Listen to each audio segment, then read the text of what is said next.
ত্রয়োদশ জাতীয় সংসদ নির্বাচনে বিএনপি ও তার শরিকদের প্রতি ৪৬.৬০% এবং জামায়াত ও এনসিপি জোটের প্রতি ৩২.৫৬% সমর্থনের তথ্য উঠে এসেছে centre for social insight CSI এর গবেষণায়।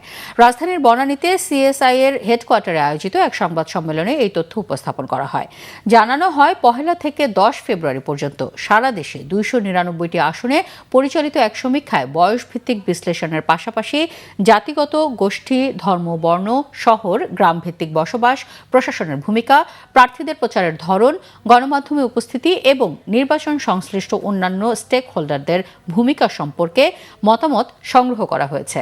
প্রাপ্ত তথ্য মতে এবারে ভোট দিতে আগ্রহী ৮১.৬%, অনাগ্রহী ৯.৬% এবং সিদ্ধান্তহীন ৮.৮% ভোটার। নির্বাচন ঘিরে বড় ধরনের সহিংসতার আশঙ্কা মানুষ তেমন করছে না, তবে নির্বাচন পরবর্তী রাজনৈতিক পরিস্থিতি নিয়ে কিছুটা অনিশ্চয়তা ও সংশয় রয়েছে এমন তথ্য উঠে এসেছে জরিপে।